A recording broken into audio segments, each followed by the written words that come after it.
Dnes by som chcel hovoriť o dvoch veciach.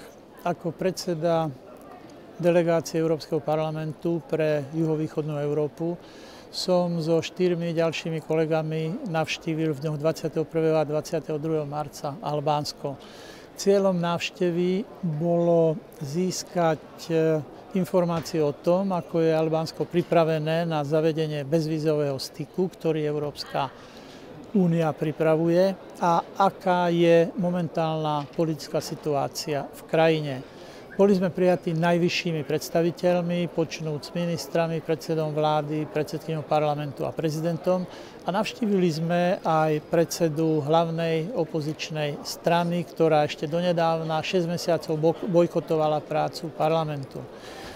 Zistili sme, že Albánsko po technickej stránke pripravilo všetky potrebné predpoklady pre zavedenie bezvízového systému a všetci 5 chceme v najbližších týždňoch, keď bude známe stanovisko komisie k tejto otázke, podporiť neodkladné zavedenie bezvízového systému ešte pred letnými prázdninami, aby občania Albánska mohli cestovať práve v júli alebo v auguste. V ďalšej otázke sme hovorili o spolupráci medzi Európskym parlamentom a albánskym parlamentom, pretože sa vytvára nová skupina, nový výbor pre medziparlamentné vzťahy.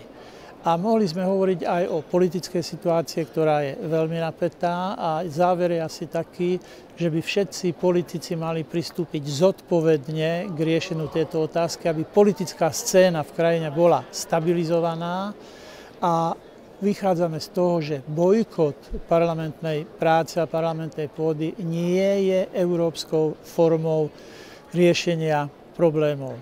Myslím si, že návšteva bola úspešná a chceme o nej čo najviac informovať všetkých kolegov v Európskom parlamente.